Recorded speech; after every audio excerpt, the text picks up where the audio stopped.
สวัสดีแฟนครับคลิปนี้เขาจะให้แฟนครับมาชมเกี่ยวกับกิจกรรมการกินอาหารแบบพื้นบ้านอยู่เมืองวังเวียงหลังจากกินอาหารแล้วก็มีการไปช้อปปิ้งตลาดกลางคืน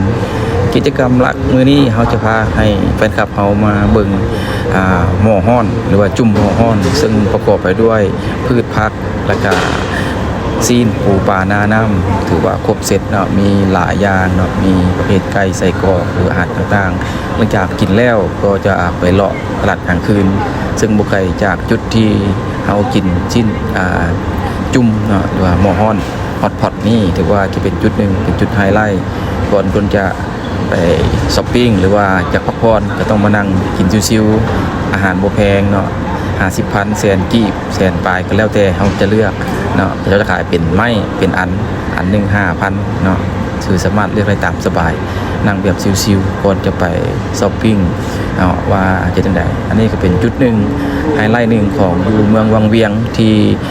แขกไปไทยมาหรือว่าชาวต่างประเทศหรือว่าคนลาวก็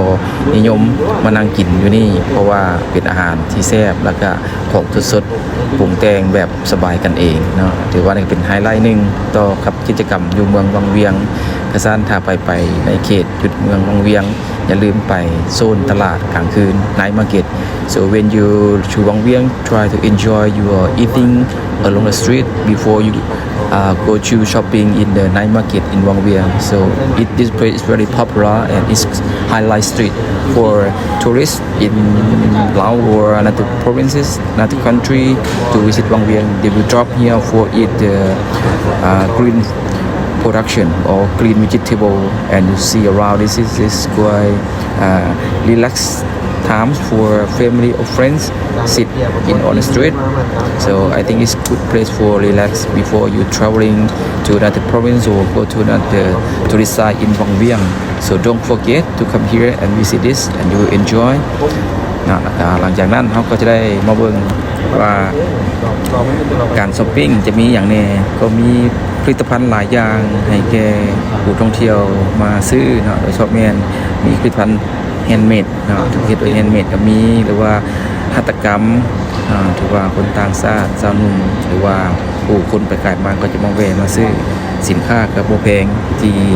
หลายคนคิดเนาะก็ถือสามารถต่อรองกันได้เพราะว่าลาวเฮาส่วนหลายก็สามารถต่อรองกันได้เนาะเอิ้นแสนนึงก็ต่อตามใจเนาะแต่ว่าก็ต่อเท่าที่เป็นเงื่อนไขเนาะบ่ต่อหลายรุดหลายเท่ากับขายเฮาบ่ได้เนาะซั่นมีรูปวาดภาพแล้วก็มีการแต้ม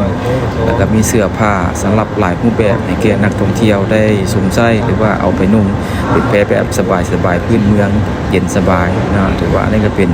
กิจกรรมดีๆอันนึงให้แก่นักท่องเที่ยวเวลามาวังเวียงก็ต้องได้มาแวะตลาดกลางคืนมาเลาะมาเบิ่งถือว่าเพิ่นก็เปิดในช่วง7 โมงขึ้นไปเนาะ11 โมงก็เริ่มปิดแล้วเนาะถือว่าช่วงนี้เป็น10 โมงปิดไว้ก็แล้วแต่บาง occasion เนาะ so many local production to sell for the tourists in the Wang Vieng on the street and night market you see different thing that they will product they will serve it for the tourists so in here is quite good handmade something else so wonderful this of the for shoppingถือว่าผลิตภัณฑ์ท้องถิ่นก็มีหลากหลายที่จะให้ทุกคนได้จัดแจกซื้อเนาะถือว่านี่ก็เป็นกิจกรรมดีฝากแฟนคลับเฮาเบิ่งถ้าได้ไปวังเวียงก็อย่าลืมไปทักทายหรือว่าไปช้อปปิ้งตามตลาดกลางคืนได้หรือว่าไปนั่งกินชิวๆได้ขอขอบใจหลายๆแฟนคลับที่ชมคลิปจนจบหวังว่าคลิปนี้จะเป็นคลิปนึงที่ให้เห็นการมุมมองการช้อปปิ้งหรือว่าการกินอาหารอยู่เมืองวังเวียงThank you fan club for watching this clip. I hope this clip will be inspired for you to traveling to in Wang Vieng, enjoy of sitting with the nice food, local food, and also the production from the local people selling on the street at the night market. Hopefully you enjoy. Don't forget visit Wang Vieng when you visit in Laos, and then you will see something different.